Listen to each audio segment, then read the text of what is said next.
Imagine this. A quiet morning in a small-town police department. Officers gather in the break room, exchanging laughter and casual banter. Among them stands a man, unfamiliar to most of the team, dressed in plain clothes, silently observing the camaraderie around him. His presence goes unnoticed at first, but when he steps forward and extends a hand, people make eye contact, and then unseen presence addresses them. They don't recognize him, this man, a stranger in their midst, wearing no uniform, no badge visible to the naked eye. In their minds, he's just another civilian, perhaps a contractor or a visitor. That assumption fuels their behavior. Chuckles turn into whispers, whispers into sly comments. They mock his appearance, his race, his very presence in their space. But then comes the moment they least expect. The stranger speaks. Not with defensiveness or anger, but with authority. He introduces himself as their new chief of police. The room falls silent, the weight of their assumptions crashing down like a thunderclap. This is the story of how unchecked prejudice can backfire in the most ironic and unforgettable ways. It's a story of resilience and quiet strength, of how one man rose above ridicule and proved the power of character and capability over shallow judgment. The new chief, a black man in a predominantly white department, wasn't seeking confrontation when he walked into that room. He was there to observe, to understand the team he was about to lead. But what he found was a glaring example of the very stereotypes and biases that have plagued institutions like this one for decades. This story doesn't just highlight the flaws in a single group of individuals. It reveals a systemic issue. It shows us how prejudice, whether blatant or subtle, can blind people to the truth, to the depth of another human being's worth. And yet, it also shines a light on leadership, humility, and the unexpected ways justice can unfold. In a world still grappling with the shadows of racism and stereotypes, this story carries profound relevance. It reminds us how often people are judged not by their skills, their character, or their actions, but by surface-level assumptions tied to their appearance or identity. It's a reflection of the broader societal issues we face today, issues rooted in centuries of prejudice that continue to manifest in subtle and not so subtle ways. Yet, at its core, it's a tale of poetic justice, one that challenges us to examine our own biases and consider how we view those around us. The power of this story lies not only in the chief's ability to rise above the mockery, but also in the lessons it offers about accountability, respect, and the importance of judging people by their actions, not preconceived notions. The incident took place in a small suburban town with deep-rooted traditions and a predominantly white population. This town, like many others across the country, was grappling with a changing cultural landscape. Conversations about diversity, inclusion, and representation had begun to stir in local schools, workplaces, and government institutions. But progress was slow and uneven. The police department, in particular, reflected the town's long-standing demographic majority, with few officers of color and little visible effort toward diversifying the force. The department had its share of public scrutiny over the years. While crime rates were low, relations between the police and minority communities were strained. Complaints about racial profiling and unequal treatment, though not frequent, were not infrequent and were not unheard of. These issues simmered beneath the surface, rarely acknowledged outright, but felt deeply by those affected. When the new chief of police was appointed, it marked a significant shift for the department. The decision to hire him came from higher-ups looking to bring fresh leadership and a new perspective to the force. However, the announcement was met with mixed reactions. Many in the community, including some within the department, viewed the hire as a politically motivated move rather than a step toward genuine reform. For the officers, the arrival of a new chief brought uncertainty. Leadership changes often do, but for some, this uncertainty was compounded by the chief's race. Quiet murmurs of skepticism and thinly veiled prejudice echoed through the halls. Could a black man, an outsider to their tight-knit community, truly understand their town and lead their department? This question hung heavy in the air even before the chief's first day on the job. The man at the center of this story is no ordinary leader. His name is James Carter, and his journey to becoming the chief of police was anything but conventional. Born and raised in a bustling urban environment, Carter grew up in a world far removed from the small-town dynamics he would later encounter. His childhood was marked by both challenges and triumphs, shaping a character defined by resilience, hard work, and a deep sense of justice. Carter's interest in law enforcement began in his teenage years. After witnessing firsthand the impact of crime and inequity in his community, he was inspired to make a difference. He joined the police academy shortly after college, where he quickly distinguished himself as a top candidate. His career was characterized by steady progress, moving from patrol officer to detective and eventually into leadership roles. Along the way, he earned a reputation for fairness, strategic thinking, and an unwavering commitment to integrity.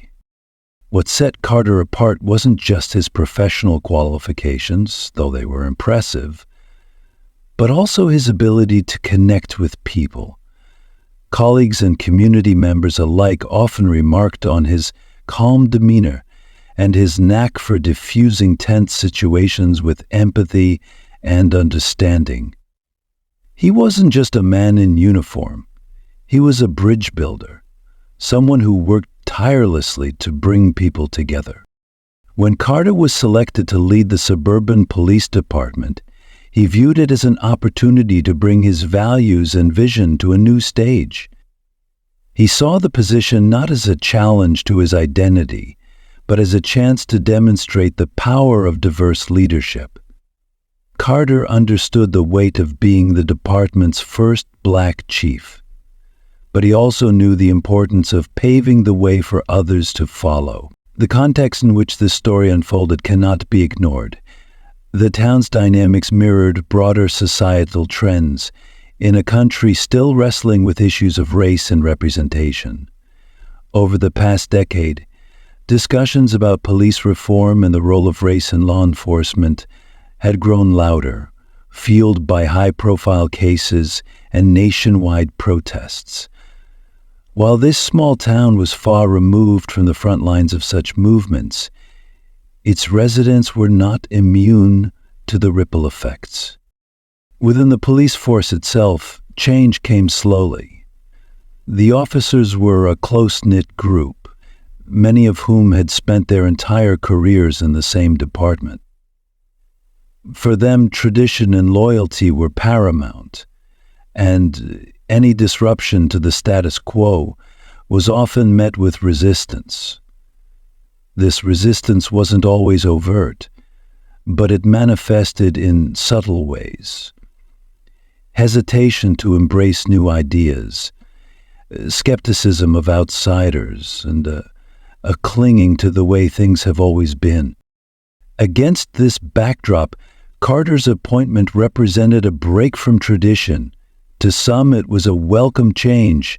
To others, it was a challenge to their comfort zone. The tension between these perspectives set the stage for the events that would soon unfold, a moment where individual prejudices collided with the undeniable authority of a man whose very presence challenged their assumptions. The police department's break room was bustling with its usual early morning energy.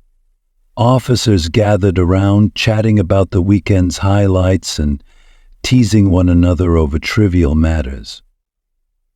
Amid the laughter stood a man, inconspicuous yet quietly observant, dressed in a plain button-up shirt and slacks.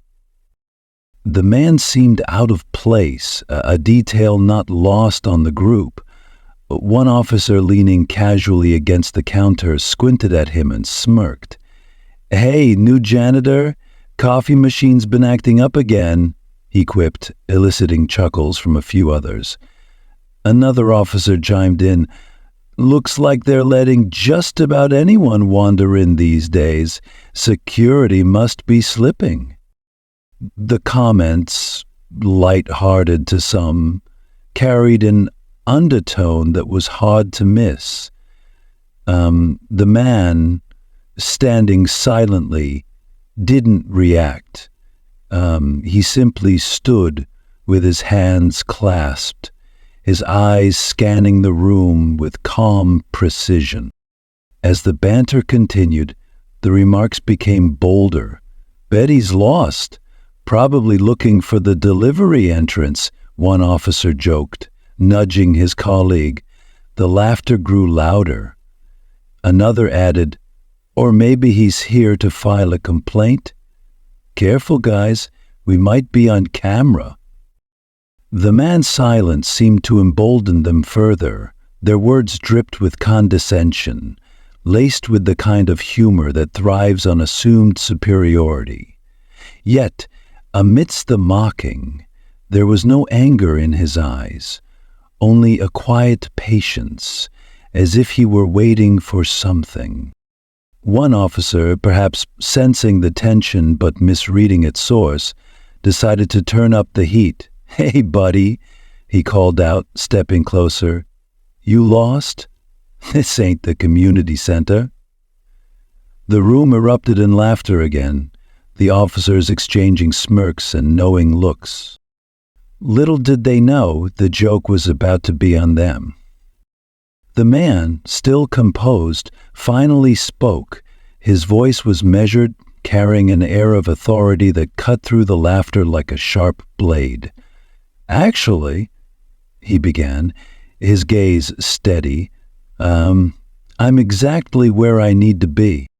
The room quieted slightly, but the officers' expressions remained skeptical. One of them crossed his arms and raised an eyebrow. "Oh yeah?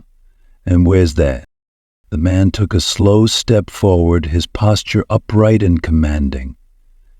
"Right here," he replied, reaching into his pocket and pulling out an ID badge. The emblem of the police department gleamed under the fluorescent lights as he held it up. "I'm James Carter, your new chief of police." For a moment, the room was frozen. The laughter died instantly, replaced by stunned silence. Eyes widened, jaws dropped, and the once confident smirks vanished. The man's words hung in the air, heavy with undeniable authority and the weight of their earlier mockery. One officer, clearly struggling to process what had just happened, stammered, You're Chief Carter." His voice cracked, betraying his discomfort. "Yes, Carter replied, his voice firm but not unkind. "And I'm here to introduce myself. Though, I must admit, this wasn't quite the welcome I expected." The officers exchanged uneasy glances, their earlier camaraderie shattered by the realization of their mistake. The man they had mocked, dismissed, and ridiculed stood before them, not as an outsider, but as their leader. Carter didn't raise his voice or call out specific individuals. He didn't need to. His presence alone, coupled with the stark contrast between their assumptions and reality, was enough to deliver the message. The aftermath of the reveal was marked by a tension that lingered long after Carter left the room. The officers, once brimming with confidence, now found themselves grappling with embarrassment and guilt. Conversations that had been jovial just moments earlier were now hushed, punctuated by awkward silences. Some officers avoided eye contact altogether, retreating to their desks in a feigned display of productivity.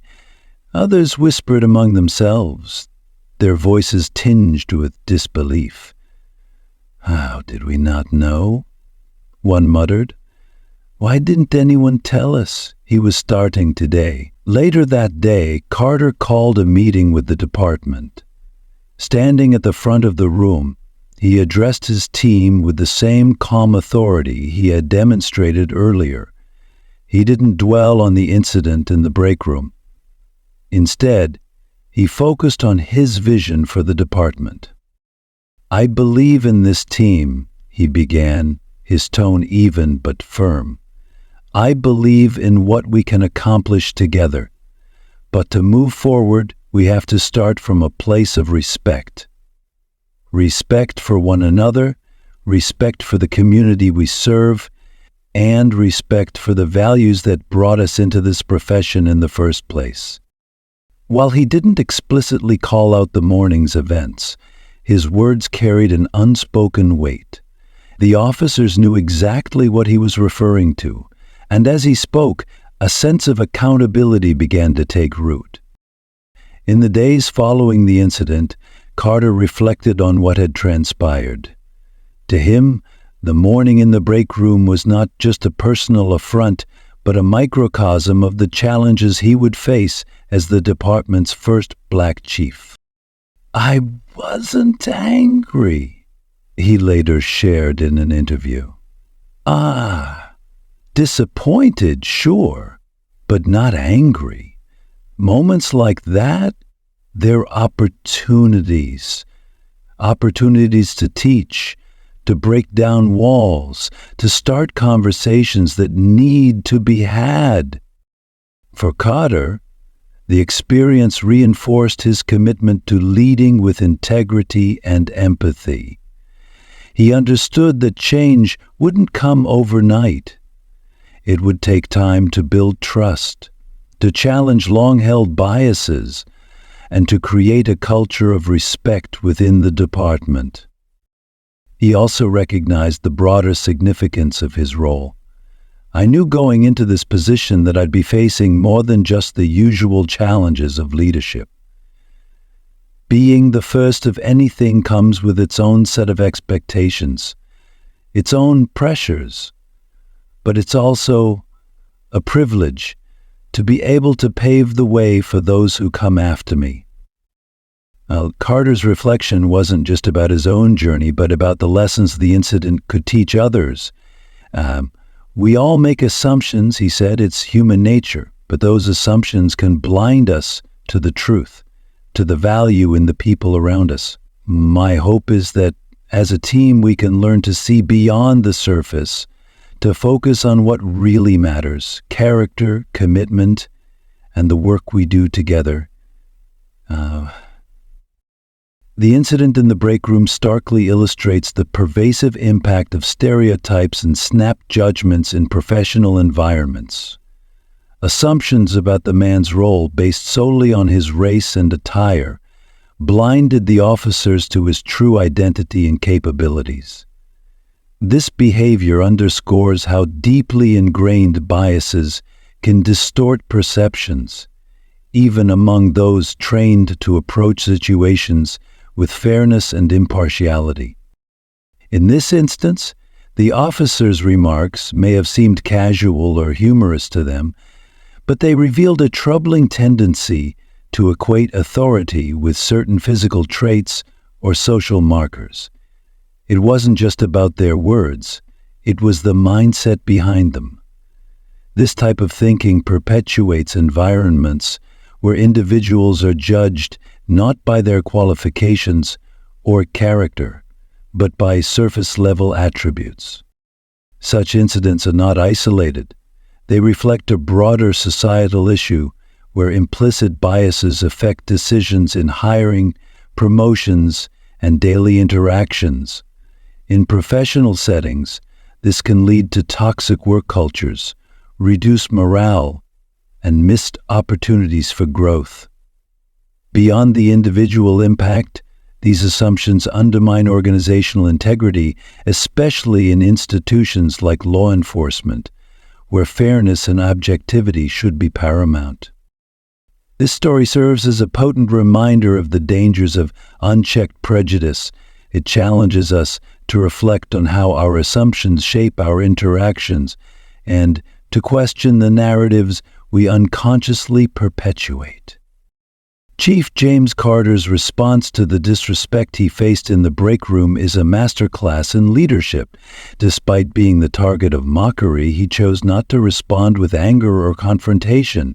Instead, he let the weight of his authority and the reality of his position speak for itself.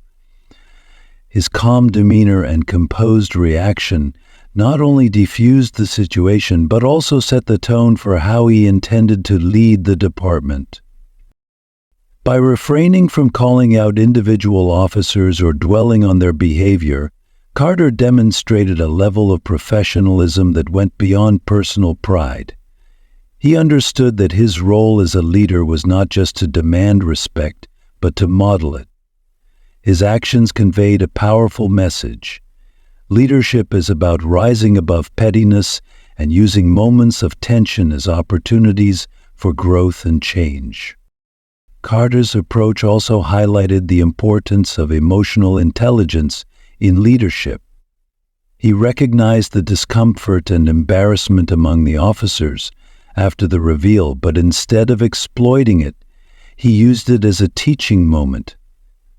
His decision to address the entire team with a vision of unity and mutual respect showed his commitment to fostering a culture of accountability without alienation. In an era where leaders are often scrutinized for how they handle adversity, Carter's response is an inspiring example of grace under pressure.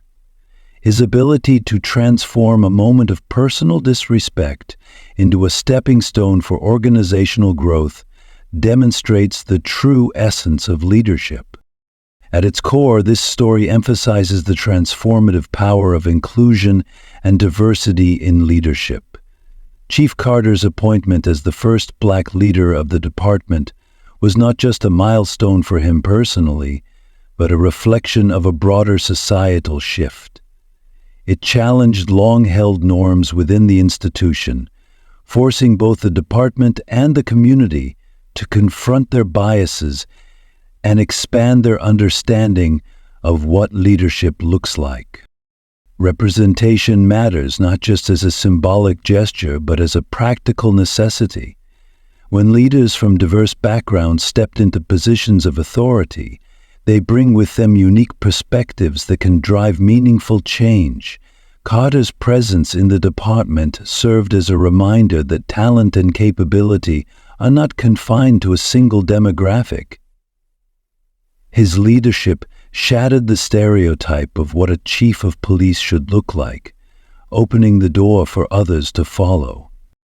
The incident also underscores the importance of creating environments where diversity is not only welcomed, but actively celebrated. Combating systemic bias requires more than surface-level changes.